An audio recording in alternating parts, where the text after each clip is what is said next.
Queridos amigos, soy Padre Ángel Espinosa de los Monteros. Hoy quiero hablarles de algo que todos hemos pensado en algún momento de nuestra vida, especialmente cuando las cosas no salen como esperábamos, cuando el dolor nos visita, cuando la confusión nos roba la paz. Nos preguntamos por qué nos pasa lo que nos pasa, por qué este sufrimiento, por qué esta prueba, por qué ahora. Y en medio de esa pregunta muchas veces nos sentimos perdidos, como si la vida fuera un caos sin sentido, como si Dios se hubiera equivocado con nosotros. Pero quiero decirles algo con toda la claridad y el cariño de mi corazón. Dios no se equivoca. Todo, absolutamente todo lo que nos sucede pasa por algo. Y ese algo no es un capricho del destino ni un castigo divino, sino una invitación misteriosa y amorosa a crecer, a madurar, a descubrir quiénes somos realmente y hacia dónde nos llama la vida. Permítanme empezar con una historia que escuché hace años y que nunca he podido olvidar. Era una mujer joven, llena de planes y de ilusiones, que había construido toda su vida alrededor de un proyecto profesional que amaba profundamente. Un día, sin previo aviso, todo se derrumbó. La empresa cerró, los sueños se desvanecieron y ella quedó en medio de un vacío terrible. Me decía con lágrimas en los ojos que no entendía por qué Dios había permitido que todo se destruyera así, que había trabajado con honestidad, que había puesto su corazón entero en ese proyecto, que había confiado, y ahora nada. Le pregunté qué había hecho después de perderlo todo y me contó que en medio de su dolor tuvo que volver a casa de sus padres, algo que le parecía un fracaso absoluto. Pero fue precisamente allí, en esa casa, donde encontró a su padre enfermo de una enfermedad que nadie había detectado. Pudo acompañarlo en sus últimos meses de vida, pudo hablar con él de cosas que nunca se habían dicho. Pudo cerrar heridas antiguas y descubrir un amor que había estado ahí siempre, pero que nunca había tenido tiempo de sentir. Cuando me contaba esto, ya no había amargura en su voz, sino un agradecimiento profundo y sereno. Había entendido que lo que parecía una catástrofe era en realidad una providencia disfrazada, un camino que Dios le abría hacia algo mucho más importante que cualquier éxito profesional. Esta historia nos enseña algo fundamental sobre la vida. No siempre vemos el sentido de las cosas cuando están sucediendo. El dolor, el fracaso, la pérdida, la enfermedad, todo eso nos confunde porque nosotros miramos la vida desde nuestra perspectiva pequeña y limitada, desde nuestros deseos inmediatos, desde nuestros planes personales, pero Dios mira desde la eternidad, desde el bien verdadero de nuestra alma, desde lo que realmente necesitamos para ser felices de verdad, no solo por un momento, sino para siempre. Y muchas veces lo que nosotros creemos que necesitamos no es lo que realmente nos conviene. Creemos que necesitamos éxito y lo que realmente necesitamos es humildad. Creemos que necesitamos comodidad y lo que realmente necesitamos es fortaleza. Creemos que necesitamos que nos amen y lo que realmente necesitamos es aprender a amar. Cuando decimos que Dios no se equivoca, no estamos diciendo que Dios cause el mal o que quiera nuestro sufrimiento. No, eso sería una blasfemia, una mentira sobre quién es Dios. Dios es amor y el amor nunca busca el daño. Lo que estamos diciendo es que Dios, en su sabiduría infinita, puede sacar bien del mal, puede convertir el dolor en crecimiento, puede transformar la herida en sabiduría. Esta es la gran diferencia entre una vida vivida con fe y una vida vivida sin ella. La persona sin fe mira el sufrimiento y solo ve absurdo, injusticia, caos. La persona con fe mira el mismo sufrimiento y busca el sentido. Confía en que hay un propósito. Se abre a la posibilidad de que esto que ahora duele tanto sea precisamente lo que necesitaba para despertar, para cambiar, para encontrar el camino verdadero. Hay algo muy interesante en la naturaleza humana que quiero que entiendan. Nosotros cambiamos cuando tenemos que cambiar, no cuando queremos cambiar. Es triste, pero es cierto. ¿Cuántas veces hemos sabido que algo en nuestra vida no estaba bien? Que teníamos que modificar una actitud, abandonar un hábito, transformar una relación, pero no lo hacíamos porque todavía era soportable, porque todavía podíamos vivir así, porque el dolor no era tan grande. Y entonces la vida nos pone en una situación límite, en una crisis, en un momento de quiebre, y ahí sí, cuando ya no podemos más, cuando ya no hay salida fácil, cuando ya no podemos seguir como antes, entonces cambiamos. Y muchos años después miramos atrás y agradecemos esa crisis, ese dolor, esa ruptura, porque fue precisamente lo que nos salvó de una vida mediocre, de una existencia dormida, de un corazón cerrado. Recuerdo a un hombre que vino a verme hace tiempo, destrozado porque su esposa lo había dejado. Me decía que no entendía, que él había sido un buen proveedor, que nunca le había faltado nada en casa, que trabajaba duro para darle todo. Y mientras me hablaba yo veía que ese hombre había pasado años enteros viviendo solo para el trabajo, ausente emocionalmente, incapaz de escuchar, de abrirse, de dar algo más que dinero. Su esposa había intentado hablar con él 1000 veces, pero él nunca tuvo tiempo, nunca creyó que fuera tan importante, hasta que ella se fue. Y solo entonces, en medio del dolor más terrible, ese hombre empezó a entender lo que había perdido, empezó a darse cuenta de que había vivido dormido, de que había confundido proveer con amar, de que había creído que su presencia física era suficiente cuando lo que su familia necesitaba era su presencia afectiva, su atención, su corazón. Pasaron 2 años de un trabajo interior profundo, de terapia, de dirección espiritual, de lágrimas y conversaciones difíciles. Y al final, su esposa volvió, porque vio un hombre nuevo, un hombre que había entendido, que había cambiado de verdad. Y él me dijo una frase que nunca olvidaré: Padre, tuve que perderlo todo para encontrar lo que realmente importaba. Dios no se equivocó al permitir que me dejara. Eso me salvó la vida. Esta es la dinámica misteriosa de la providencia divina. Dios nos ama tanto que no nos deja cómodos en nuestros errores. Nos sacude, nos despierta, permite que la vida nos golpee cuando es necesario, no por crueldad, sino por amor, no para destruirnos, sino para reconstruirnos mejor. Y esto es algo que cuesta mucho entender en una cultura como la nuestra, que huye del dolor como si fuera el peor de los males, que busca la comodidad a toda costa, que quiere anestesiarse con entretenimiento, con consumo, con distracciones constantes. Pero el dolor, queridos amigos, no es el enemigo.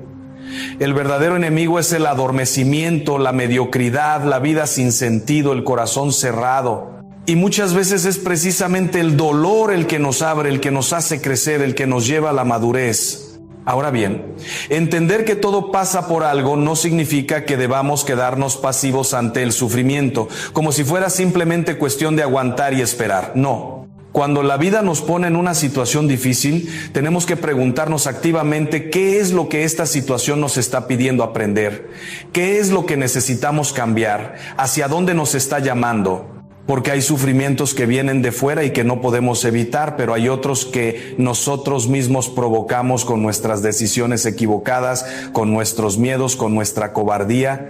Y parte de madurar es aprender a distinguir entre unos y otros, aprender a aceptar lo que no podemos cambiar y a tener el coraje de cambiar lo que sí podemos. He visto personas que pasan años culpando a Dios por su infelicidad, cuando en realidad su infelicidad viene de decisiones que ellos mismos tomaron y que no quieren revisar. Se quedan en trabajos que odian porque tienen miedo de arriesgar. Se quedan en relaciones que les hacen daño porque tienen miedo de estar solos. Se quedan en ciudades donde no quieren vivir porque tienen miedo de decepcionar a sus familias.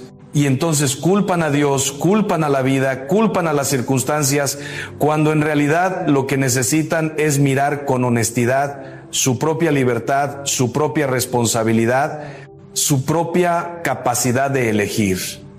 Dios no se equivoca, pero nosotros sí nos equivocamos, y mucho. Y parte de nuestra maduración espiritual es aprender a reconocer nuestros errores, a pedir perdón, a rectificar, a empezar de nuevo. Hay una frase del Evangelio que siempre me ha impresionado profundamente. Es cuando Jesús les dice a sus discípulos: en el mundo tendréis tribulación, pero confiad, yo he vencido al mundo. No les dice que no van a sufrir, No les promete una vida fácil, sin problemas, sin dolor. Les dice exactamente lo contrario, van a tener tribulación. Pero inmediatamente después les da la clave para vivir esa tribulación de manera que no los destruya, sino que los fortalezca. Confiad, yo he vencido al mundo. Es decir, no estáis solos en vuestro dolor, no estáis abandonados en vuestra prueba, no estáis perdidos en vuestra confusión. Yo estoy con vosotros, y si confiáis en mí, si os aferráis a mí, si permitís que yo os guíe, entonces descubriréis que incluso en medio de la tribulación hay paz, hay sentido, hay esperanza. Esta confianza en Dios no es una especie de optimismo ingenuo que niega la realidad del dolor. No es decirse a uno mismo todo va a estar bien cuando claramente todo está mal. Es algo mucho más profundo y más real. Es saber que Dios es bueno, que Dios me ama, que Dios tiene un plan para mi vida y que ese plan es mejor que cualquier cosa que yo pueda imaginar. Y por eso, aunque ahora no entienda lo que está pasando, aunque ahora me duela, aunque ahora no vea el sentido, yo confío. No confío en que las cosas vayan a salir como yo quiero, porque muchas veces no salen así. Confío en que Dios va a sacar bien de todo esto, en que me va a sostener, en que me va a acompañar, en que al final, cuando mire atrás, voy a poder decir, sí, ahora entiendo. Ahora veo por qué tenía que pasar esto. Y esta actitud de confianza cambia completamente nuestra manera de vivir el sufrimiento. Cuando sufrimos sin fe, nos amargamos, nos cerramos, nos volvemos resentidos. Cuando sufrimos con fe, nos abrimos, nos purificamos, nos volvemos más compasivos. El mismo dolor, pero un resultado completamente diferente, dependiendo de cómo lo vivamos. He conocido personas que han pasado por tragedias terribles y han salido de ellas más humanas, más tiernas, más sabias. Y he conocido otras que han pasado por problemas mucho menores y han quedado destruidas, llenas de rabia, de amargura, de dureza. La diferencia no está en lo que nos pasa, sino en cómo lo acogemos, en qué hacemos con ello, en si lo convertimos en veneno o en medicina. Hay otra dimensión de todo esto que me parece fundamental y que tiene que ver con la manera en que Dios nos habla a través de los acontecimientos. La vida es un lenguaje, una conversación continua entre Dios y nosotros, pero muchas veces no sabemos escuchar, no sabemos interpretar, no sabemos leer los signos. Pensamos que Dios solo nos habla a través de experiencias extraordinarias, de visiones, de revelaciones místicas, y no nos damos cuenta de que Dios nos habla sobre todo a través de lo ordinario, de lo cotidiano, de las personas que ponemos en nuestro camino, de las situaciones que vivimos día a día. Cada encuentro, cada dificultad, cada alegría, cada dolor, todo está lleno de significado si sabemos mirar con los ojos de la fe. Me acuerdo de una chica joven que estaba obsesionada con encontrar señales de Dios.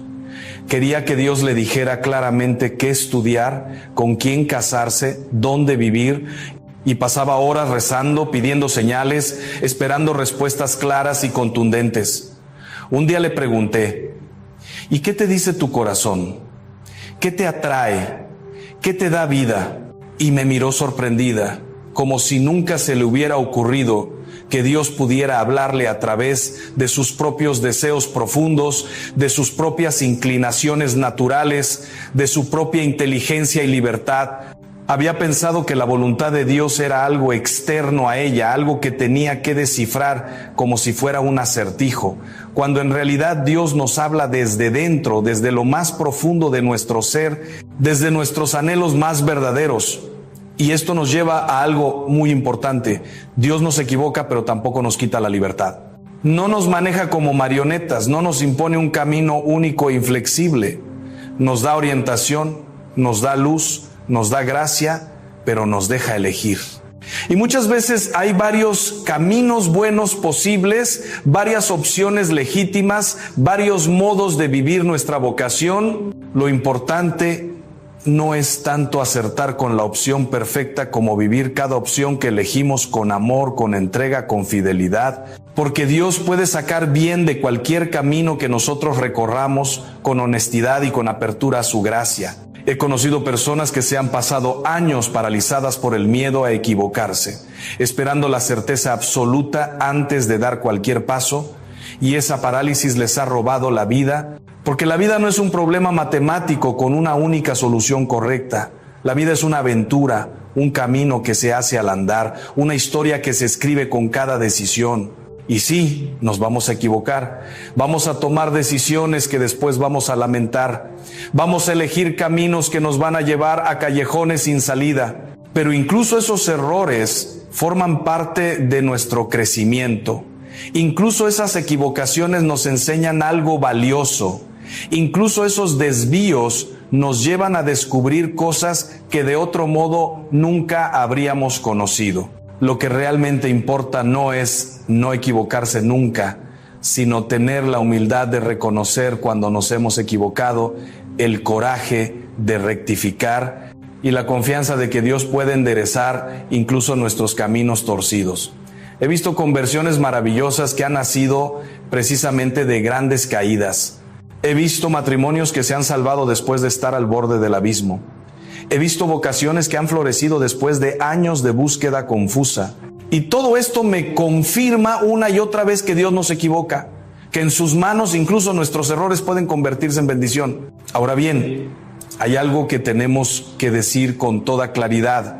Cuando afirmamos que todo pasa por algo, no estamos justificando el mal, no estamos diciendo que el abuso esté bien, que la injusticia esté bien, que el pecado esté bien. No.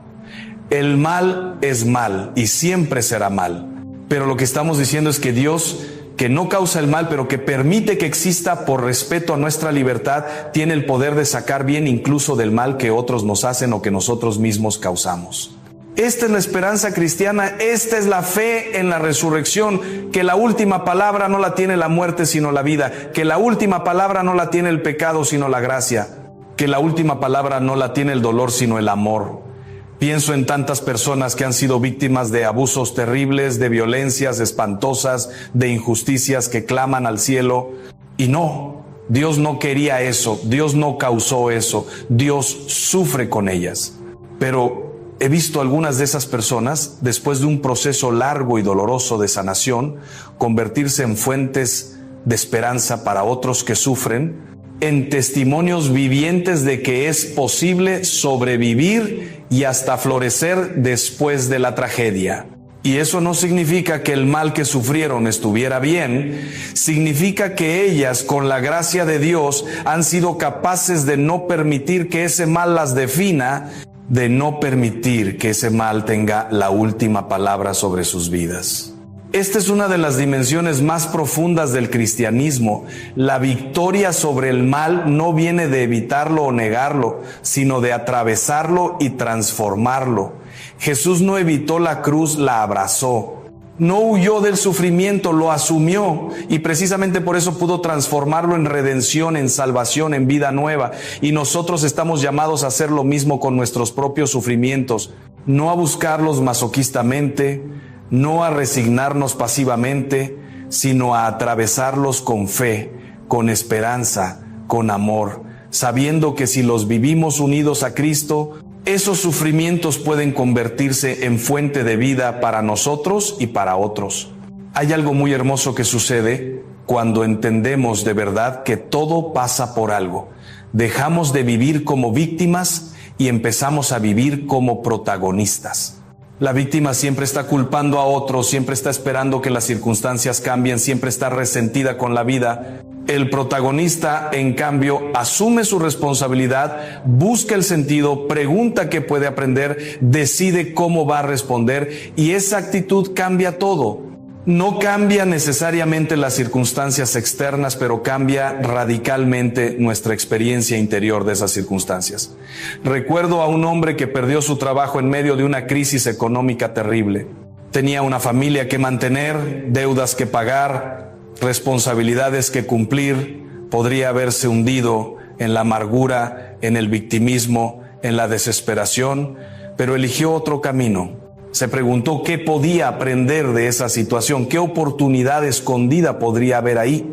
Y se dio cuenta de que durante años había estado en un trabajo que no le gustaba. solo por la seguridad económica, sin atreverse nunca a perseguir lo que realmente le apasionaba, y decidió que ese era el momento. Usó su indemnización para formarse en algo que siempre le había interesado. Empezó un pequeño negocio propio. Pasó meses de incertidumbre y de aprietos económicos, pero con una paz interior que nunca había tenido antes. Y al cabo de un par de años, no solo estaba económicamente mejor que antes, sino que era más feliz, más realizado, más vivo. Y me decía: Padre, si no me hubieran despedido, yo seguiría en ese trabajo que odiaba muerto en vida. Dios sabía lo que hacía. Esta es la diferencia entre confiar en Dios y simplemente tener suerte. La suerte es ciega, caprichosa, arbitraria. La providencia es sabia, amorosa, intencional. Y cuando aprendemos a confiar en la providencia, cuando aprendemos a buscar el sentido incluso en lo que parece absurdo, cuando aprendemos a preguntarnos ¿qué quiere Dios enseñarme con esto?, entonces nuestra vida cambia. No porque todo se vuelva fácil, sino porque todo se vuelve significativo, y un sufrimiento con sentido es mucho más soportable que una comodidad sin sentido. Me gustaría ahora hablar de algo que a veces olvidamos cuando hablamos de que todo pasa por algo. No siempre el sentido de lo que nos pasa tiene que ver directamente con nosotros. A veces las cosas nos suceden no tanto para enseñarnos algo a nosotros como para que nosotros podamos ser instrumento de bien para otros. A veces pasamos por una prueba para que después podamos acompañar a alguien que está pasando por algo similar. A veces perdemos algo para que podamos entender a quien está en pérdida. A veces sufrimos para que podamos consolar. Hay una frase de San Pablo que siempre me ha conmovido: bendito sea Dios que nos consuela en todas nuestras tribulaciones, para que nosotros podamos consolar a los que están en cualquier tribulación, mediante el consuelo con que nosotros mismos somos consolados por Dios. Esto es precioso. Nuestro dolor no es inútil, nuestro sufrimiento no es desperdicio. Si lo acogemos bien, si lo vivimos con fe, se convierte en una fuente de compasión, de comprensión, de capacidad de acompañar a otros. Las personas que mejor consuelan son las que han sido consoladas. Las personas que mejor entienden son las que han pasado por lo mismo. Las personas que mejor acompañan son las que conocen el camino desde dentro. Y esto le da un sentido comunitario, solidario a nuestro sufrimiento. No sufrimos solos ni para nosotros solos. Sufrimos como parte de un cuerpo, de una humanidad, de una familia, y nuestro modo de vivir el sufrimiento puede ser luz u oscuridad para otros. Puede ser testimonio de fe o de desesperación. Puede ser ejemplo de confianza o de amargura. Y esto es una responsabilidad grande, porque hay personas que nos están mirando, especialmente cuando sufrimos, para ver si nuestra fe es real o es solo palabrería, para ver si de verdad creemos lo que decimos creer, para ver si Dios es real en nuestra vida o solo es un concepto teórico. He conocido personas cuya fe me ha edificado profundamente precisamente en medio de sus pruebas más grandes. Personas que han perdido hijos y han seguido creyendo. Personas que han pasado por enfermedades terribles y han seguido alabando a Dios. Personas que han sido traicionadas y han seguido amando. Y ese testimonio es más poderoso que 1000 sermones, más convincente que 1000 argumentos teológicos, porque muestra que la fe funciona, que la esperanza no defrauda, que el amor es más fuerte que la muerte. Al mismo tiempo, tenemos que tener mucho cuidado de no caer en un optimismo superficial que niega el dolor real de las personas. Cuando alguien está sufriendo, no necesita que le digamos todo pasa por algo, como si fuera una fórmula mágica que va a hacer desaparecer su dolor. Necesita que estemos con él, que lo acompañemos, que lloremos con él si es necesario. Ya habrá tiempo después para buscar el sentido, para ver la luz, para descubrir el propósito, pero en el momento del dolor más agudo, lo que se necesita es presencia, compasión, silencio respetuoso. Jesús lloró ante la tumba de Lázaro, aunque sabía que lo iba a resucitar. No le dijo a María y Marta, no lloren, que todo va a estar bien. Lloró con ellas, sintió con ellas, estuvo con ellas en su dolor. Y solo después, cuando ya había compartido su duelo, hizo el milagro. Esta es la manera cristiana de acompañar el sufrimiento. Primero, estar, sentir, acompañar. Después, poco a poco, ayudar a buscar el sentido, a vislumbrar la esperanza, a confiar en que Dios no se ha olvidado, en que Dios sigue ahí, en que todo esto, de algún modo misterioso, pasará por algo. Y ahora quiero decir algo que me parece muy importante. Creer que todo pasa por algo no significa que tengamos que entender siempre el por qué. Hay sufrimientos cuyo sentido nunca vamos a comprender completamente en esta vida. Hay misterios que solo se aclararán cuando estemos ante Dios cara a cara. Y eso está bien. No tenemos que tener todas las respuestas. No tenemos que poder explicar todo. Lo que tenemos que tener es confianza. Confianza en que Dios sabe lo que hace, aunque nosotros no lo entendamos. Confianza en que su amor es real, aunque a veces no lo sintamos. Confianza en que su plan es bueno, aunque desde nuestra perspectiva limitada no lo veamos. Esta es la fe madura, la fe adulta. No la fe que necesita comprenderlo todo, sino la fe que puede vivir en el misterio. No la fe que exige explicaciones, sino la fe que se abandona con confianza. No la fe que controla, sino la fe que se entrega. Y esta fe no es fácil. Requiere humildad, requiere paciencia, requiere una muerte continua a nuestro deseo de tener todo claro, todo controlado, todo explicado. Pienso en Job, ese hombre justo que perdió todo, sus hijos, su salud, su riqueza, su reputación, y que se atrevió a gritar a Dios, a preguntarle por qué, a exigir una explicación. Y la respuesta de Dios no fue darle explicaciones, fue mostrarle su grandeza, su sabiduría, su misterio. Fue recordarle que hay cosas que escapan a nuestra comprensión, que el universo es más grande que nuestra mente, que Dios es Dios y nosotros somos criaturas. Y Job se rindió, no con resignación amarga, sino con adoración confiada. No obtuvo respuestas, pero obtuvo algo mejor, obtuvo un encuentro personal con Dios, y eso fue suficiente. A veces nosotros también tenemos que llegar a ese punto. El punto donde ya no pedimos explicaciones, sino que simplemente nos rendimos, confiamos, nos abandonamos. Y ese abandono no es derrota, es victoria. No es perder, es ganar.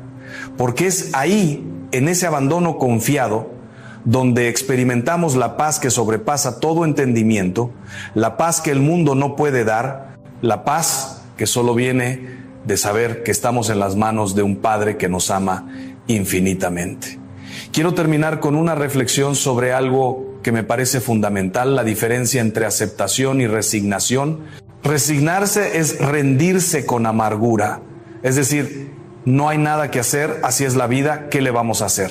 Aceptar es reconocer la realidad con serenidad, es decir, esto es lo que hay, esto es lo que me toca vivir y voy a vivirlo lo mejor que pueda, con fe, con esperanza, con amor. La resignación mata el espíritu, la aceptación lo libera. Cuando aceptamos lo que no podemos cambiar, dejamos de luchar contra molinos de viento, dejamos de gastar energías en peleas inútiles, dejamos de amargarnos por lo que no está en nuestras manos. Y toda esa energía que liberamos la podemos invertir en lo que sí podemos cambiar, en las decisiones que sí dependen de nosotros, en las actitudes que sí están bajo nuestro control. Y descubrimos que tenemos mucho más poder del que creíamos, no para cambiar las circunstancias externas, pero sí para cambiar nuestra respuesta interior a esas circunstancias. Esto es lo que los santos han vivido de manera heroica. No es que no sufrieran, sufrían como cualquiera. No es que no tuvieran dudas, las tenían. No es que todo les fuera fácil, muchas veces les fue terriblemente difícil. Pero habían aprendido a vivir desde un centro profundo de confianza en Dios, desde una certeza de que estaban amados, desde una seguridad de que su vida tenía sentido aunque ellos no lo vieran siempre claramente.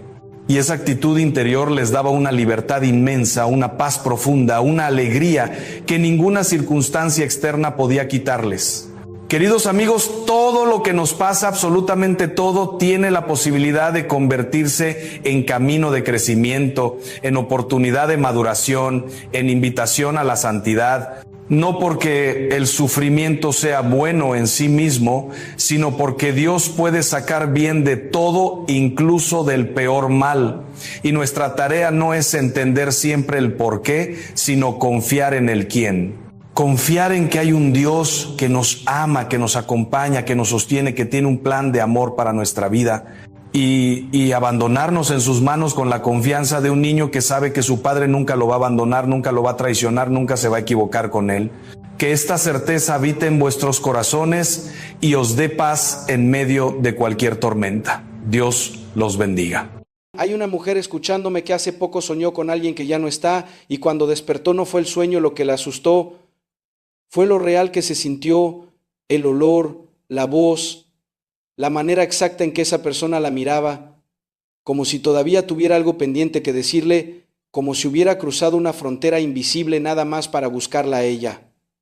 Yo he acompañado en mi ministerio a cientos de mujeres que se me acercan después de misa con los ojos todavía húmedos y me dicen: Padre, soñé con mi mamá. ¡Oh, Padre! Soñé con mi esposo que ya se fue. Y la pregunta siempre es la misma: ¿qué significa? ¿Es real? ¿Me está pidiendo algo? ¿Es Dios hablándome o es el enemigo jugando conmigo? Yo siento en el pecho lo mismo que ellas sienten cuando me lo cuentan, porque detrás de esa pregunta hay un dolor que no se cura con respuestas fáciles. Fíjate lo que te voy a decir, porque lo que la Iglesia Católica enseña sobre los sueños con los difuntos tiene 3 dimensiones que están profundamente conectadas con tu vida de oración, con los sacramentos y con el estado del alma de esa persona que amas. Y la tercera dimensión es la que probablemente ningún sacerdote te ha explicado así, y es la que va a cambiar la manera en que rezas por tus muertos a partir de este momento. Pero antes de llegar ahí, necesito que entiendas algo que la mayoría de los católicos desconocen. El Catecismo de la Iglesia Católica en el número 1032 habla de una realidad que muchos prefieren no tocar, el purgatorio. Y dice algo que a mí como sacerdote me estremece cada vez que lo releo. Dice que las almas que están en proceso de purificación pueden ser ayudadas por las oraciones de los fieles y sobre todo por el santo sacrificio eucarístico que es la misa. ¿Escucha bien eso? No dice tal vez, no dice en ciertos casos, dice pueden ser ayudadas. Y la pregunta que tú deberías estarme haciendo es: ¿y si ese sueño que tuve, ese sueño tan real que desperté con el corazón acelerado, es precisamente eso, un alma que necesita mi oración? ¿Te ha pasado que despiertas con una paz extraña después de soñar con esa persona como si te hubiera visitado para decirte que está bien? ¿O te ha pasado exactamente lo contrario, que despiertas con una angustia en el pecho que no se va ni con el café de la mañana ni con el rosario de la tarde? No es lo mismo. Y la diferencia importa mucho más de lo que te imaginas. Déjame contarte algo que viví en una parroquia hace años, porque esta historia necesitas escucharla completa. Se me acercó una mujer después de la misa de difuntos de noviembre. El templo ya estaba casi vacío, olía todavía a incienso. Las veladoras del altar de las ánimas seguían encendidas. Ella tenía como 60 y tantos años, las manos gastadas, la piel marcada por los años de lavar, de cocinar, de sostener todo sin quejarse. Llevaba un rosario enrollado en la muñeca izquierda como si fuera una pulsera que nunca se quitaba. Se sentó frente a mí en la sacristía, respiró hondo y me dijo: Padre, llevo 4 meses soñando con mi esposo. Todas las semanas, a veces 2 veces por semana, y siempre es igual. Él está en un lugar que no reconozco como un cuarto sin paredes, y me mira y abre la boca como queriendo decirme algo, pero no le sale la voz. Y yo intento acercarme y siempre me despierto antes de llegar. Y luego me dijo algo que se me clavó en un lugar del que no ha salido. Lo peor no es el sueño, Padre. Lo peor es que cuando despierto estiro la mano hacia su lado de la cama y la almohada todavía está fría. La almohada fría. Ese detalle no se inventa. Eso solo lo sabe una mujer que durmió al lado de alguien 30, 40 años, que se acostumbró al calor de ese cuerpo junto al suyo y que ahora estira la mano en la oscuridad y solo encuentra vacío. Ahora, yo como sacerdote no puedo decirte que todos los sueños con difuntos son mensajes del cielo. Eso sería irresponsable. Y la Iglesia es muy prudente con estas cosas. Con razón.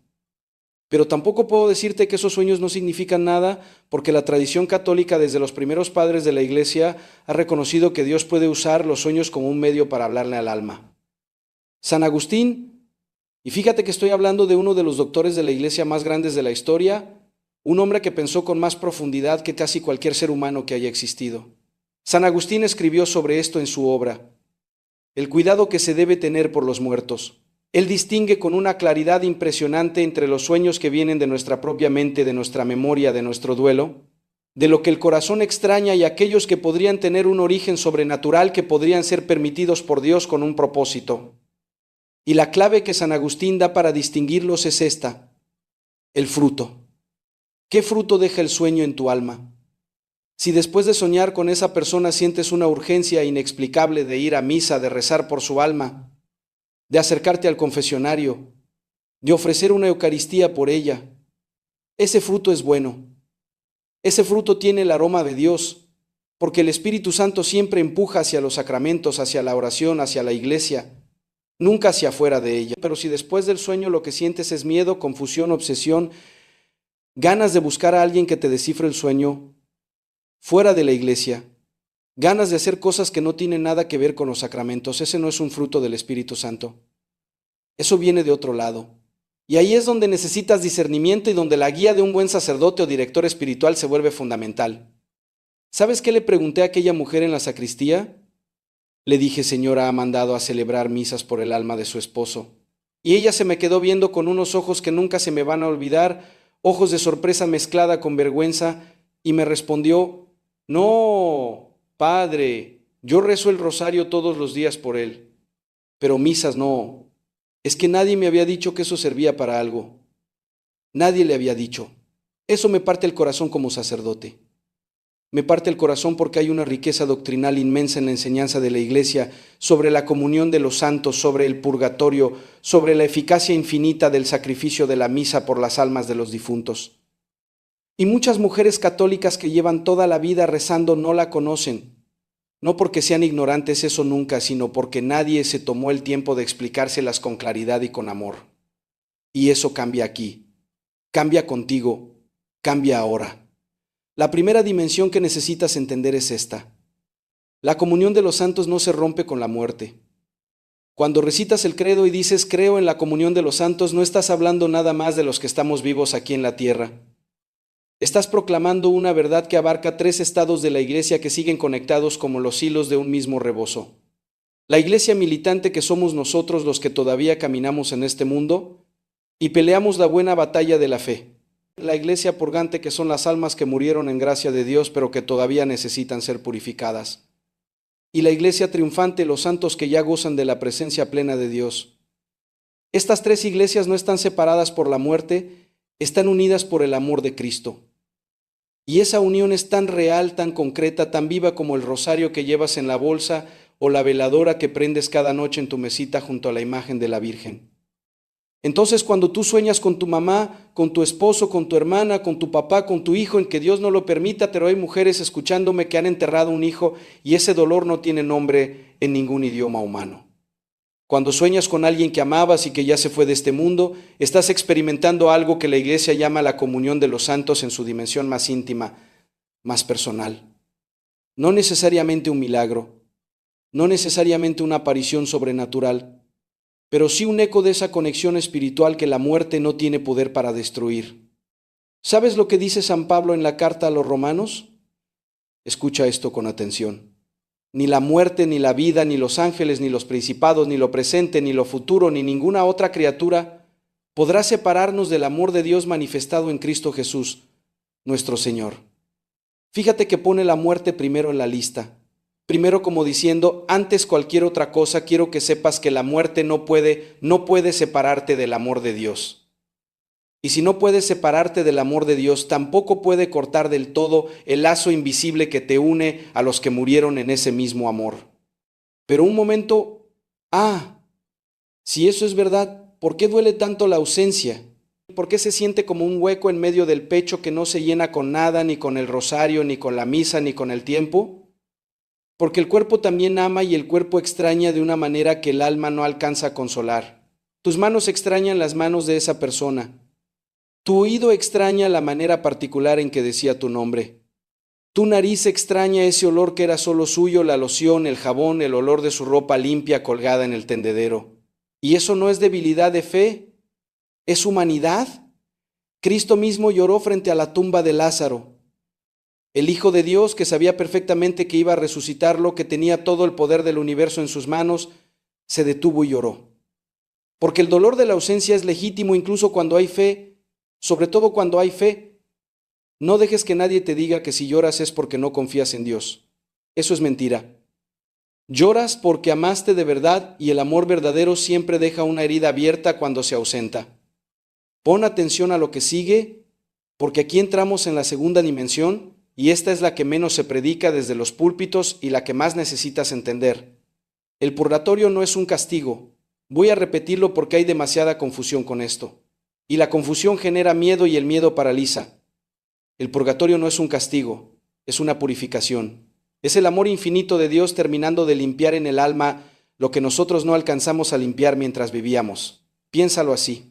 Cuando sacas el pan del horno no lo puedes comer inmediatamente. Está demasiado caliente. Necesita enfriarse, reposar, llegar a su punto. El alma que muere en gracia de Dios, es decir, que muere sin pecado mortal, sin confesar, que muere en amistad con Dios, pero que todavía tiene apegos desordenados, heridas sin sanar, consecuencias del pecado que no alcanzó a reparar en vida. Esa alma necesita esa purificación antes de poder sostenerse ante la presencia absoluta de Dios. No porque Dios la rechace, precisamente porque Dios la ama tanto que quiere que entre limpia, completa, radiante, sin que nada le estorbe para la felicidad eterna. Y aquí viene lo que te prometí, lo que probablemente nadie te ha explicado así. Las almas del purgatorio no pueden hacer nada por sí mismas. Escúchame bien. Ya no están en el tiempo como nosotros. Ya no pueden ir a misa. Ya no pueden confesarse. Ya no pueden rezar un solo Ave María con mérito propio. Ya no pueden hacer obras de caridad. Ya no pueden ayunar. Su tiempo de merecer terminó con su último aliento en esta tierra. Pero es de los más hermosos, de los más consoladores de toda la teología católica. Nosotros sí podemos hacer algo por ellas. Nuestras oraciones, nuestros sacrificios, nuestras misas ofrecidas por ellas, los rosarios que rezamos con esa intención, los sufrimientos que ofrecemos en unión con Cristo. Todo eso acorta su purificación, les da alivio, les acerca el momento glorioso de ver a Dios cara a cara para siempre. ¿Entiendes lo que eso significa? Significa que cuando tú ofreces una misa por el alma de tu esposo, de tu mamá, de tu papá, de tu hijo, no estás haciendo un gesto bonito, un recuerdo simbólico, un ritual vacío. Estás participando activamente, realmente eficazmente en el camino de esa alma hacia Dios. ¿Estás haciendo algo concreto por alguien que ya no puede hacerlo por sí mismo? ¿Eres tú desde esta tierra con tu oración y tus sacramentos la que le tiende la mano a esa alma a través de la muerte?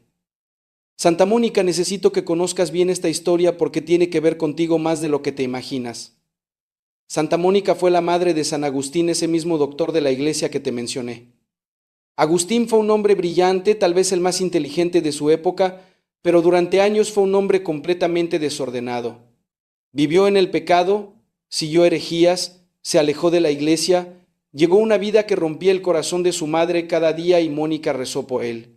Rezó durante 17 años. 17. No 17 días, no 17 semanas, 17 años de rosarios, de lágrimas, de misas ofrecidas, de noches enteras pidiéndole a Dios que tocara el corazón de su hijo. Hubo momentos donde ella pensaba que no servía de nada. Hubo noches donde la desesperación le ganaba. Y un obispo, al verla tan afligida, le dijo una frase que se ha repetido durante 16 años y que necesitas grabarte. Es imposible que se pierda el hijo de tantas lágrimas. Es imposible que se pierda el hijo de tantas lágrimas. Y Agustín se convirtió, no de inmediato, no como ella esperaba, no en el momento que ella hubiera elegido, pero se convirtió. Y no solo se convirtió en uno de los santos más grandes de la historia de la iglesia. Las lágrimas de Mónica no fueron en vano, ni una sola. Si tú eres una madre que lleva años rezando por un hijo que dejó de ir a misa, que dice que ya no cree, que se alejó de los sacramentos y vive como si Dios no existiera, tu hijo no se perdió, se fue. Y hay una diferencia gigantesca entre perderse e irse. Lo que se pierde no sabe cómo regresar porque olvidó el camino. Lo que se fue sí conoce el camino de regreso. Tu hijo sabe dónde está la iglesia donde lo bautizaron. Tu hijo se acuerda del olor del incienso. Tu hijo lleva grabada en algún rincón de su memoria la voz tuya rezando el rosario cuando él era niño y se quedaba dormido oyéndote. Eso no se borra. Eso está escrito en un lugar del alma que ni él mismo sabe que existe todavía. Y las oraciones de una madre católica no tienen fecha de vencimiento ante Dios. La Virgen las guarda todas, todas, cada una. Piensa en esto un momento. ¿Tú te alejaste alguna vez de tu mamá? Tal vez no físicamente, pero en el corazón hubo un tiempo donde sentías que su mundo era demasiado pequeño para ti, que sus costumbres te asfixiaban, que querías vivir diferente y sin embargo, nunca olvidaste el camino a su casa. Si alguien te hubiera vendado los ojos y dejado en cualquier calle de tu colonia, habrías encontrado esa puerta con los ojos cerrados. Tu hijo tampoco ha olvidado el camino a la casa de Dios. Solo necesita que alguien deje la luz prendida y esa luz eres tú con tu oración. Pero volvamos a los sueños porque te prometí 3 dimensiones y falta la que te va a cambiar la manera de rezar. La tercera dimensión es esta. Los sueños con los difuntos pueden ser una invitación directa de Dios para que tú hagas algo concreto. No solo para que sientas algo, no solo para que recuerdes con nostalgia, para que actúes, para que te levantes y vayas a la parroquia, para que pidas una misa, para que te confieses, para que ofrezcas tu rosario con una intención específica. Y la acción más poderosa, la más eficaz, la más sobrenatural que la Iglesia te ofrece para ayudar a un alma es el santo sacrificio de la misa. Hay una oración en el cañón de la misa, en la plegaria eucarística, que el sacerdote dice en voz baja y que muchos fieles nunca escuchan. Acuérdate también, Señor, de tus hijos que nos precedieron con el signo de la fe y duermen ya el sueño de la paz. Duermen el sueño de la paz. Esa frase es una de las más bellas, más tiernas, más consoladoras de toda la liturgia católica. Y cada vez que el sacerdote pronuncia esas palabras, está presentando ante el trono de Dios a todos los difuntos por los que se ofrece esa misa. No como un recuerdo sentimental, como una intercesión real, eficaz, que participa del mismo sacrificio que Cristo ofreció en la cruz. ¿Sabes cuánto cuesta pedir que se celebre una misa por un difunto? En la mayoría de las parroquias es una ofrenda mínima. A veces lo que tú puedas dar, y sin embargo el valor espiritual de esa misa es literalmente incalculable, infinito. Porque no es el Padre el que ofrece el sacrificio, es Cristo mismo. Cristo en cada misa se ofrece nuevamente al Padre. Y cuando esa misa se ofrece por el alma de tu difunto, todo el poder redentor de la cruz de Cristo se aplica a esa alma. Eso no lo logra ninguna veladora sola, ningún rosario solo, por más devoto que sea. El rosario es poderosísimo. Sí, la veladora es un gesto de fe hermoso, pero la misa es la cumbre, es la cima. Es el acto de culto más grande que existe sobre la faz de la tierra. Y quiero ser muy claro aquí porque sé que hay mucha confusión y no quiero que te quedes con dudas. Rezar el rosario por los difuntos es bueno y es poderoso. Encender una veladora es bueno. Visitar el cementerio y rezar frente a la tumba es bueno. Ofrecer tus propios sufrimientos y dolores por esa alma es bueno. Pero nada de eso, por separado ni junto, sustituye la eficacia única del santo sacrificio eucarístico ofrecido por un alma. Lo ideal es combinar todo, la misa como centro y alrededor de ella el rosario, la oración personal, el ofrecimiento de tus dolores. Cuando haces eso, estás construyendo una escalera de gracia que llega hasta donde está esa alma y le dice, no estás sola, todavía hay alguien en la tierra que pelea por ti. ¿Hay alguien escuchándome que necesita oír esto? Porque probablemente lleva años haciendo muchas cosas buenas por su difunto, rezando, prendiendo veladoras, visitando el panteón cada mes, pero nunca ha mandado celebrar una misa. No por falta de fe, sino por falta de información.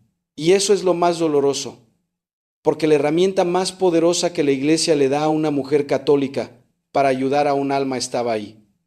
En su parroquia, a una cuadra de su casa disponible esperándola y nadie le dijo, pues te lo estoy diciendo yo, la misa es el centro, todo lo demás es importante, sí, pero la misa es la fuente. Es como la diferencia entre llevarle agua a alguien en un vaso o llevarlo directamente al manantial. El vaso es bueno, pero el manantial no se agota. Y fíjate que no necesitas pedir una misa elaborada, ni una misa cantada, ni nada especial. Basta con que vayas a la sacristía de tu parroquia, hables con el padre o con quien atienda y digas, quiero ofrecer una misa por el eterno descanso del alma de, y dices el nombre. Así de sencillo, no te van a preguntar nada más. No necesitas explicar tus sueños ni tu dolor, el nombre basta. Y ese nombre en boca del sacerdote durante la misa se convierte en una oración sostenida por el sacrificio mismo de Cristo. No hay nada más grande que eso en toda la tierra. Ahora necesito decirte algo que como sacerdote me duele decir, pero que mi conciencia no me permite callar. Hay prácticas que con el paso de los años se han mezclado con la fe católica y que no vienen de la Iglesia.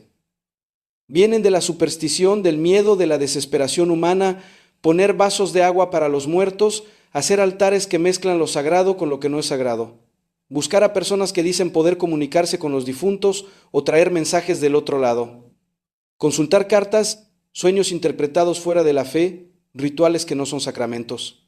Te pido que no me sueltes aquí. Lo que te voy a decir lo digo con el mismo amor con que un padre espiritual le habla a su hija en el confesionario cuando sabe que necesita escuchar una verdad que duele, pero que libera. Nuestras abuelas no mezclaron estas cosas por ignorancia ni por maldad.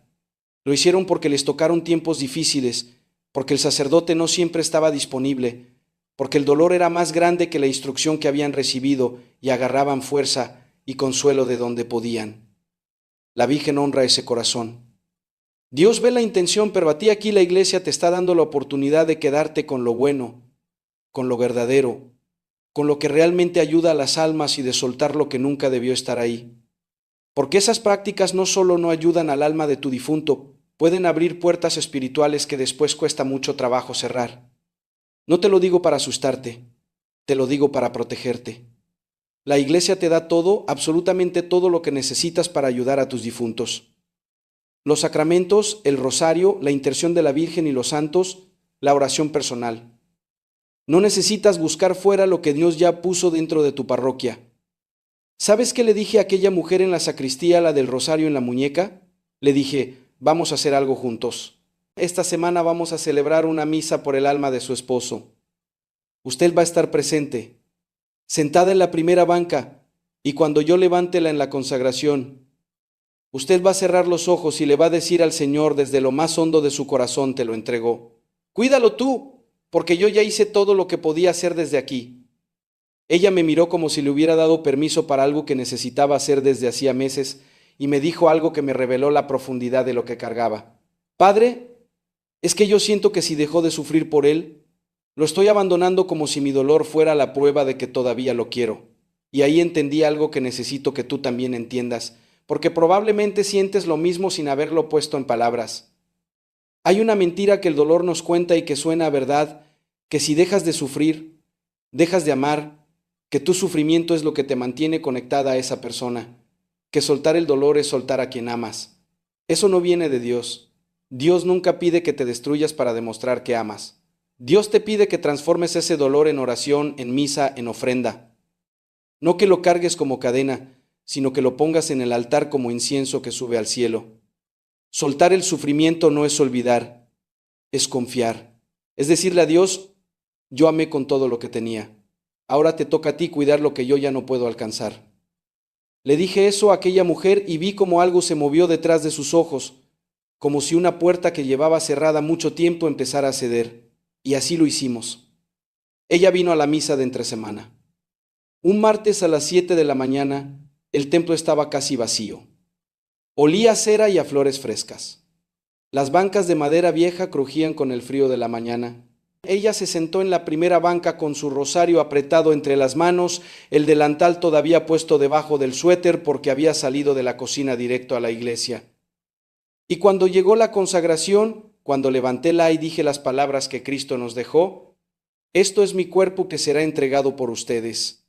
Vi que ella cerró los ojos y movió los labios. No sé exactamente qué le dijo a Dios. Eso es entre ella y él y es sagrado. Pero vi que las lágrimas le corrían por las mejillas y que no se las limpiaba, las dejaba caer como si supiera que esas lágrimas también eran ofrenda. Pero lo que sí sé es que la semana siguiente me buscó después de la misa del domingo y me dijo con una calma que no le había visto antes, Padre, soñé con él otra vez. Pero esta vez fue diferente. Esta vez estaba sonriendo y no abría la boca como antes. Solo me miraba con una paz que yo sentía en todo el cuerpo. Y cuando desperté, no busqué la almohada fría. Me quedé quieta con las manos sobre el pecho y le di gracias a Dios. Y luego me dijo algo que me dejó sin respuesta. Padre, creo que él me estaba pidiendo la misa. Creo que eso era lo que no podía decirme.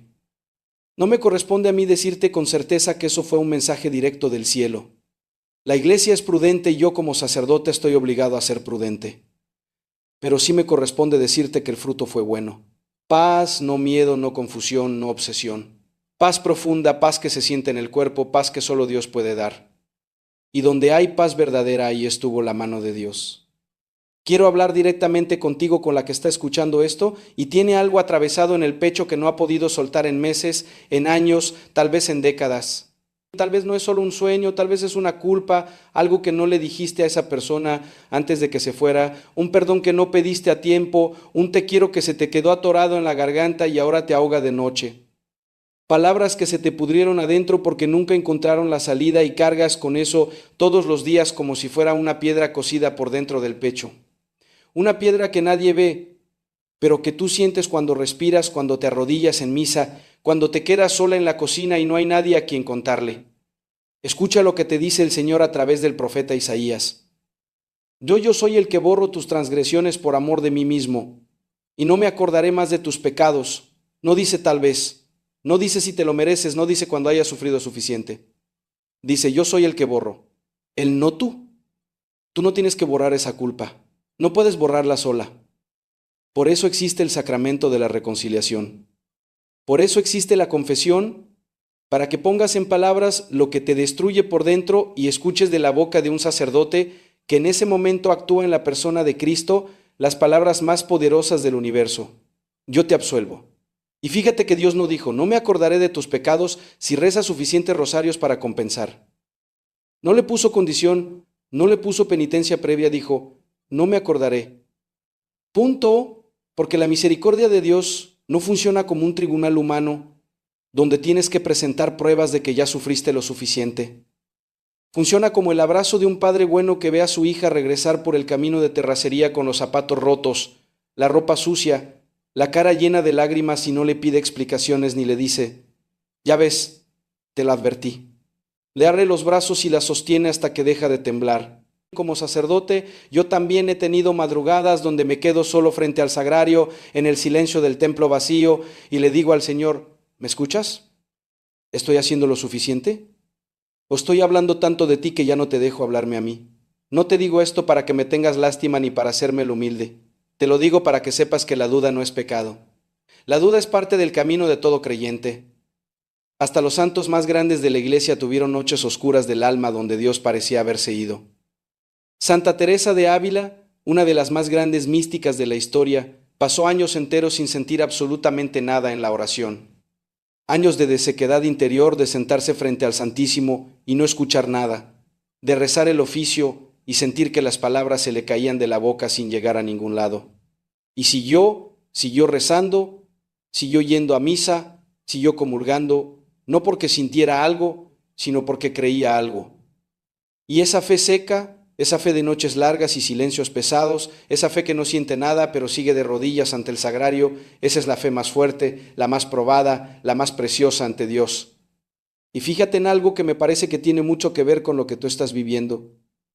Hay una mujer en el Evangelio que llevaba 12 años enferma, 12 años sangrando, sufriendo, gastando todo lo que tenía en médicos que no podían curarla. 12 años donde la enfermedad la había aislado, porque en su cultura esa enfermedad la hacía impura. Nadie la podía tocar, ella no podía tocar a nadie. Imagínate vivir así 12 años, sin un abrazo, sin una mano que te sostenga, sola con su dolor. Y un día escuchó que Jesús pasaba por su pueblo y algo dentro de ella, algo más fuerte que la vergüenza, más fuerte que el miedo, más fuerte que 12 años de desilusión, la empujó a salir a la calle, a meterse entre la multitud y a tocar, apenas tocar el borde del manto de Jesús. No se atrevió a pararse frente a él, no se atrevió a hablarle, solo estiró la mano desde atrás temblando y tocó la orilla de su ropa y en ese instante sanó. ¿Sabes qué hizo Jesús? Se detuvo. En medio de toda esa multitud que lo apretaba por todos lados, se detuvo y preguntó, ¿quién me ha tocado? Porque no fue cualquier toque, fue un toque de fe desesperada. Y ella, muerta de miedo, cayó de rodillas y le contó todo. Y Jesús no la regañó por atreverse. No le dijo, ¿cómo te acercas a mí estando impura? Le dijo, hija, tu fe te ha salvado. Vete en paz. ¿Entiendes por qué te cuento esto? Porque tú eres esa mujer. Tú que llevas años cargando algo que te duele, que te aísla, que te hace sentir que no mereces acercarte a Dios como los demás. Tú que a veces vas a misa sintiéndote indigna, Tú que a veces estiras la mano hacia el rosario o hacia la Eucaristía con la misma timidez que esa mujer. ¿Será que Dios me va a escuchar a mí? Si te escucha, si te ve, si se detiene por ti. No necesitas una oración perfecta, necesitas estirar la mano, tocar el borde de su manto, que es la Eucaristía, que es la confesión, que es el rosario, y dejar que Él haga el resto. Quiero que pienses en tus manos. Si puedes, míralas. Esas manos que han lavado montañas de ropa, que han amasado miles de tortillas, que han cocinado tantas comidas que perdiste la cuenta, que han acariciado frentes con fiebre a las 2 de la mañana, que han pasado las cuentas del rosario tantas veces que tus dedos conocen cada cuenta de memoria. Esas manos han hecho más de lo que tú crees. Cada Ave María que esas manos contaron subió al cielo. Cada comida que preparaste con amor alimentó más que cuerpos, alimentó almas. Cada vez que tus manos se juntaron para trazar la señal de la cruz sobre la frente de un nieto antes de que se fuera a la escuela, los ángeles del cielo se detuvieron a observar. No porque sea magia, porque es fe encarnada. Fe que se hace carne en los huesos, en los tendones, en las articulaciones que ya duelen y que a nadie le cuentas cuánto. Y ese cuerpo tuyo que está cansado, que amanece adolorido, que te falla en lugares que no le mencionas ni al doctor, que se levanta con más trabajo cada mañana y que a veces sientes que ya no da para más, fue ungido con el santo crisma en el bautismo, fue sellado con el don del Espíritu Santo en la confirmación, ha recibido a Cristo vivo en la Eucaristía. Cientos de veces Cristo entero con su cuerpo, su sangre, su alma y su divinidad se ha hospedado dentro de ti. Ese cuerpo no es una casa vieja que se cae a pedazos, es un sagrario viviente y Dios no abandona sus sagrarios. Te despiertas a las 3 de la mañana sin saber por qué sientes esa angustia que te aprieta el pecho y no puedes identificar de dónde viene. Y si no es el enemigo despertándote y si es el Señor diciéndote, levántate, que quiero hablar contigo a sola, sin ruido, sin distracciones, como hacía Santa Teresa en sus noches de oración, porque Dios no necesita que le pongas un horario de consulta. Dios habla en el silencio y la madrugada cuando la casa está callada y no hay nadie más despierto, cuando la oscuridad cubre todo y lo único que se oye es tu propia respiración. Ese puede ser el momento más sagrado de tu día. La próxima vez que te despiertes así, en vez de dar vueltas en la cama y angustiarte, siéntate. Pon las manos sobre tu pecho, siente tu corazón latiendo. Haz la señal de la cruz despacio, muy despacio, y dile, aquí estoy, Señor. Si me despertaste, debe ser porque quieres algo de mí. Habla que tu sierva escucha y luego quédate en silencio. Aunque no oigas nada, quédate. Porque a veces la respuesta de Dios no es una voz, es una paz que llega sin avisar. Quiero contarte algo del Evangelio que necesitas escuchar completo.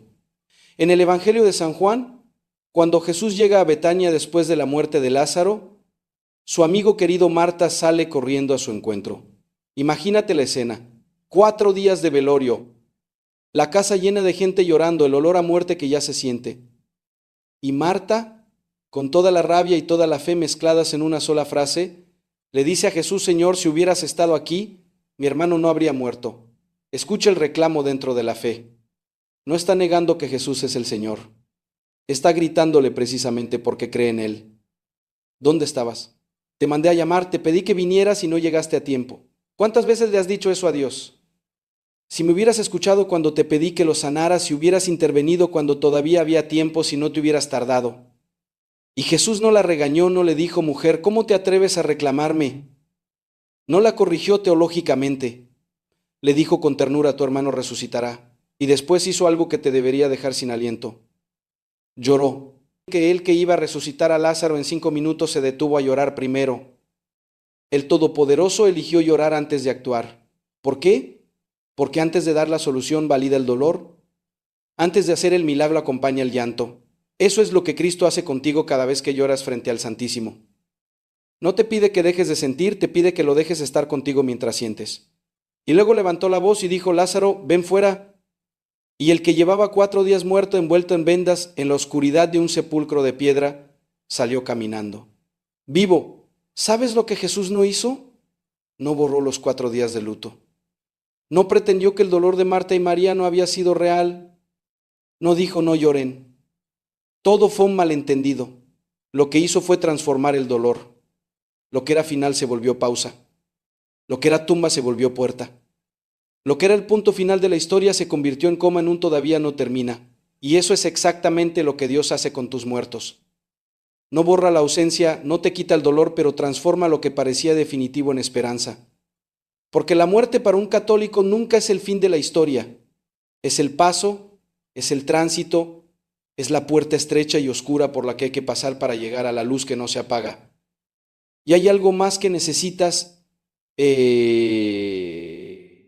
entender sobre la muerte cristiana, porque tiene que ver directamente con esos sueños que te desvelan. En el prefacio de difuntos de la misa, la Iglesia reza unas palabras que son de las más esperanzadoras de toda la liturgia. La vida de los que en ti creemos no termina. Se transforma, no termina, se transforma como la semilla que tiene que enterrarse y romperse en la oscuridad de la tierra para poder brotar y dar fruto. La semilla, si pudiera hablar, diría, me muero. Y tendría razón, la cáscara se rompe, la forma original desaparece. Pero lo que sale de esa ruptura es vida nueva, vida más grande, vida que la semilla original nunca podría haber imaginado. Eso es lo que le pasa a los que mueren en Cristo. No se acaban. Se transforman en algo que nuestros ojos todavía no pueden ver, pero que nuestra fe nos promete que es real. San José, fíjate que hablo poco de San José y debería hablar más porque San José es el santo del silencio y de la confianza ciega. San José no aparece hablando ni una sola vez en todo el Evangelio, ni una palabra registrada, pero actuó. Cuando el ángel le dijo en sueños que no tuviera miedo de recibir a María, ¿qué hizo? No pidió explicaciones, no exigió pruebas, no consultó con nadie, se levantó y obedeció. Y cuando le dijeron que huyera a Egipto, porque el niño estaba en peligro, se levantó de noche en silencio y se fue. San José nos enseña que a veces la fe más grande no es la que habla, es la que actúa en la oscuridad sin hacer ruido. Cuando tú te levantas de madrugada y rezas en silencio por esa alma, sin que nadie te vea, sin que nadie te aplauda, sin saber siquiera si tu oración está llegando, estás viviendo la fe de San José y esa fe silenciosa mueve montañas que la fe ruidosa ni siquiera sabe que existen. ¿Sabes que hay una mujer en el Evangelio que hizo algo que le costó todo lo que tenía y que Jesús la puso de ejemplo por encima de todos los ricos del templo? Es menor que numeral 0 sin conumeral, es mayor que la viuda del templo. Todos echaban sus monedas grandes en el cofre de las ofrendas, haciendo ruido que todos supieran cuánto daban. Y ella llegó con 2 moneditas, 2, lo mínimo, lo que no alcanzaba ni para un pedazo de pan. Y Jesús se detuvo. Fíjate que Jesús se detiene ante las cosas que más le importan y dijo, esta viuda pobre ha echado más que todos, porque ellos echaron de lo que les sobra. Pero ella de su pobreza echó todo lo que tenía para vivir. Tú eres esa viuda. Tú que ofreces tu rosario con manos artríticas. Tú que vas a misa con un cuerpo que te pide quedarte en la cama. Tú que ofreces tus dolores por el alma de alguien que ya no puede ofrecerlos por sí misma. Estás echando en el cofre del cielo todo lo que tienes. Y Jesús se detiene a ver lo que tú haces. Y dice, esta mujer ha echado más que todos. Quiero pedirte algo concreto. Esta semana, no la que viene, no cuando puedas. Esta semana ve a tu parroquia y pide que se celebre una misa por el alma de esa persona con la que soñaste. Esa persona que tu corazón no ha dejado de buscar. Llega temprano, siéntate en tu banca y cuando empiece la misa, ofrece cada parte por esa alma. El Cairi, Señor, ten piedad de su alma y de la mía. El Gloria porque Dios es más grande que la muerte y la tumba. La liturgia de la palabra porque la palabra de Dios penetra donde ninguna otra voz alcanza. Y cuando llegue la consagración, cuando el Padre levante y diga, esto es mi cuerpo que será entregado por ustedes, tú cierras los ojos y di en tu corazón, Señor, te presento el alma de y di su nombre. Recíbela, purifícala, acércala a tu luz. Y cuando vayas a comulgar no lo hagas deprisa. No vayas pensando lo que vas a cocinar después de misa. Cuando el Padre te diga el cuerpo de Cristo, dile amén como si fuera la primera vez que lo dices, despacio con todo tu ser, consciente de que estás recibiendo no un símbolo, no un pedazo de pan, sino a Cristo vivo entero, con todo su poder salvador. Y cuando regreses a tu lugar y te arrodilles, no pidas nada. Solo dile, aquí estoy. Aquí estamos los dos yo. En esta banca con este cuerpo cansado y esa alma que te presentó desde mi corazón. Haz lo que quieras con nosotros y ve a confesarte esta semana también, no la próxima esta. Y cuando estés frente al Padre en el confesionario, no le digas lo que crees que quiere oír, dile lo que te pesa. Todo lo que le dijiste a esa persona y no debiste decir lo que no le dijiste y debiste decir. La culpa que cargas, la duda que te persigue, el miedo que no te deja dormir. Dios ya sabe todo eso. Lo que necesitas es sacarlo de adentro de ti, ponerlo en palabras humanas y escuchar de la boca de otro ser humano que actúa en nombre de Cristo. Yo te absuelvo de tus pecados. Eso sana de una manera que no puedo explicarte con palabras. Solo se puede vivir. Y si sientes vergüenza de decir lo que tienes que decir, escúchame bien. No hay nada que tú puedas decir en el confesionario que el sacerdote no haya escuchado antes. Nada. Y lo que tú sientes como un pecado enorme, imperdonable, monstruoso ante la misericordia de Dios, es como una gota de tinta que cae en el océano, se diluye, desaparece, no porque no haya sido real, sino porque el océano de la misericordia es infinitamente más grande que cualquier mancha que tú puedas hacerle. San Juan dice en su primera carta, si nuestro corazón nos condena, Dios es más grande que nuestro corazón, más grande. Tu culpa tiene límite. La misericordia de Dios no. Y quiero decirte algo más que casi nunca se dice en los videos católicos y que tú necesitas saber. Si tu cuerpo está enfermo, si tienes dolores crónicos, si te han diagnosticado algo serio o si simplemente la edad y el cansancio están haciendo lo suyo, pide el sacramento de la unción de los enfermos. No es solo para los que están a punto de morir.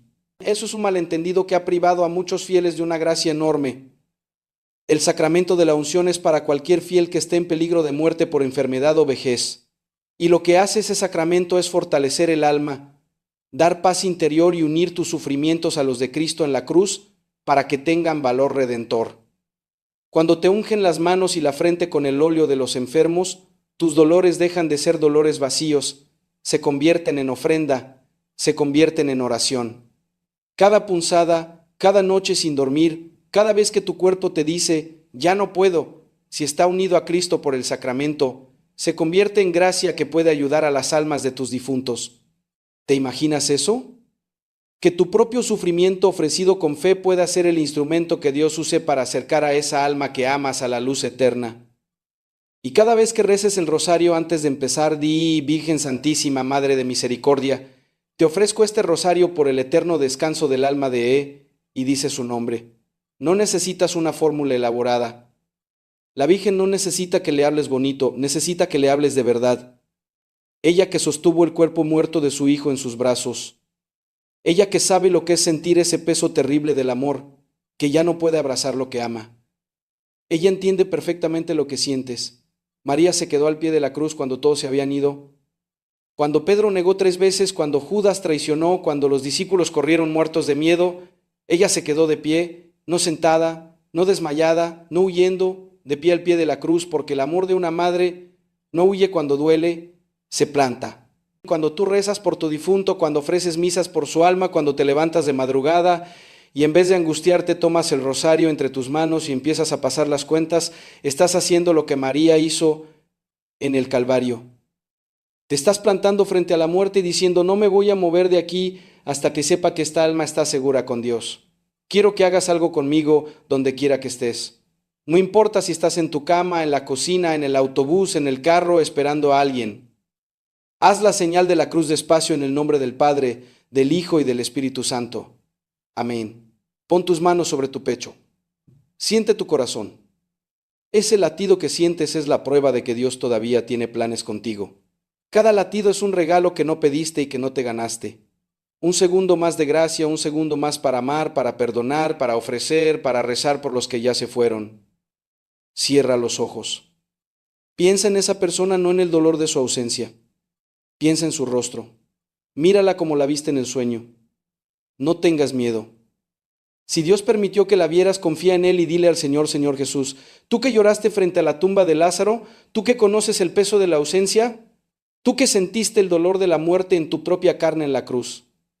Te presentó el alma de esta persona que amo y que extraño con todo mi cuerpo. No sé dónde está, no sé qué necesita, pero tú sí lo sabes. Si ya está en tu presencia, te doy gracias infinitas. Si todavía necesitas ser purificada, te ofrezco mis oraciones, misas, mis rosarios, mis dolores y mi cansancio por ella. Perdóname, Señor, si me tardé en hacer lo que debía hacer. Perdóname si por miedo o por ignorancia busqué en otro lugar lo que solo tú podías darme. Y Virgen Santísima, Madre mía y Madre de misericordia, tú que conoces el dolor de ver partir a quien amas, toma esta oración y preséntala ante tu Hijo. Tú sabes hablarle como nadie, tú sabes qué necesita esta alma. Yo confío en ti como confío en mi propia madre. Señor, te pido también por mí, por este cuerpo cansado que es tu sagrario, por esta fe que a veces tiembla pero que no se suelta, por esta culpa que necesito soltar en la confesión por mis hijos, por mis nietos, por los que se alejaron de ti y todavía no encuentran el camino de regreso. Tú dijiste que vinieran a ti todos los cansados y agobiados. Aquí estoy, Señor, cansada, agobiada, pero todavía aquí, todavía de rodillas, todavía con el rosario entre las manos. Haz de mí lo que quieras. En el nombre del Padre, del Hijo y del Espíritu Santo. Amén. A veces la oración más poderosa por tu difunto no es un rosario de 5 misterios ni una novena de 9 días. A veces es ir al templo entre semana cuando está vacío y en silencio, sentarte en la banca donde esa persona se sentaba, tocar el lugar vacío a tu lado con la mano y decir solamente su nombre ante el Santísimo, nada más su nombre. Dios no necesita que le expliques. Él sabe lo que significa ese nombre en tus labios.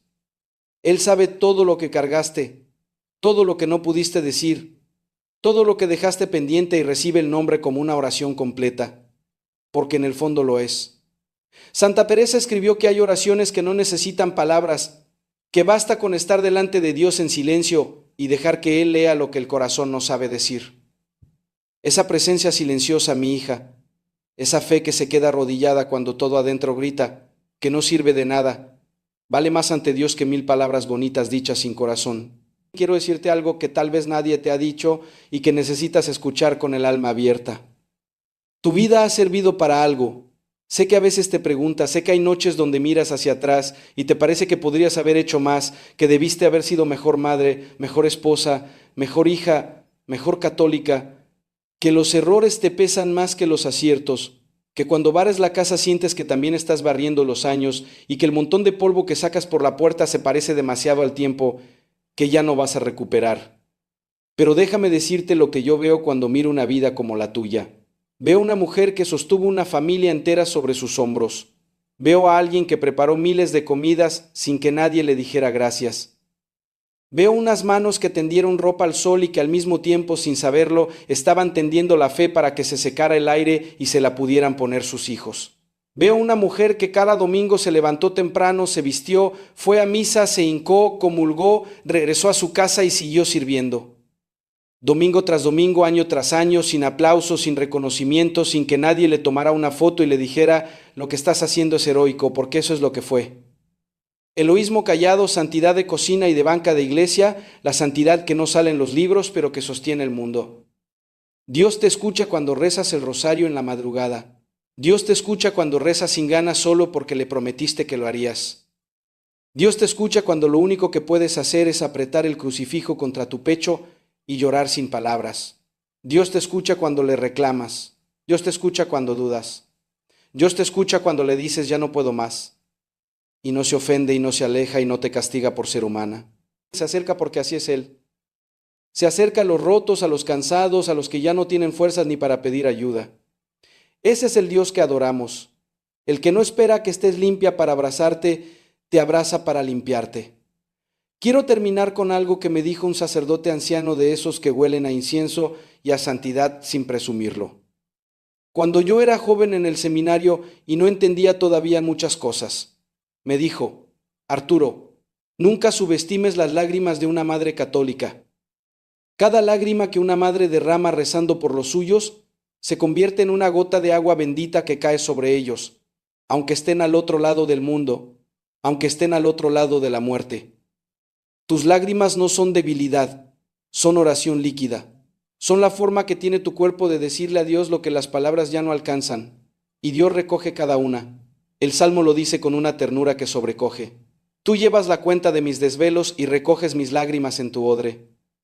Las recoge, las guarda, no las deja caer al piso, no las ignora. Cada lágrima tuya tiene un lugar en el cielo.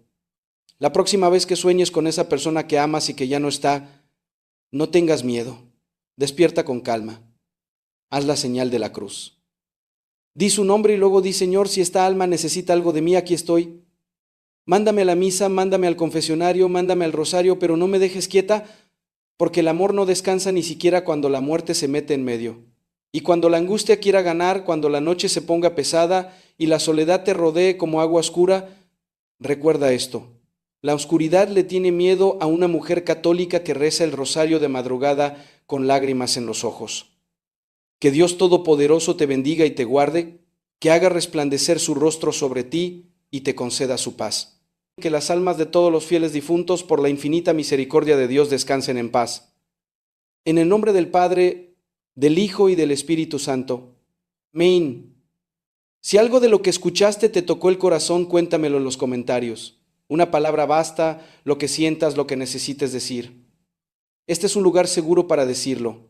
Y si conoces a alguien que necesite escuchar esto, una mamá, una hermana, una amiga que carga sola ese dolor, compárteselo. No como un video más, como una oración que le mandas. Que Dios te bendiga. Nos vemos pronto.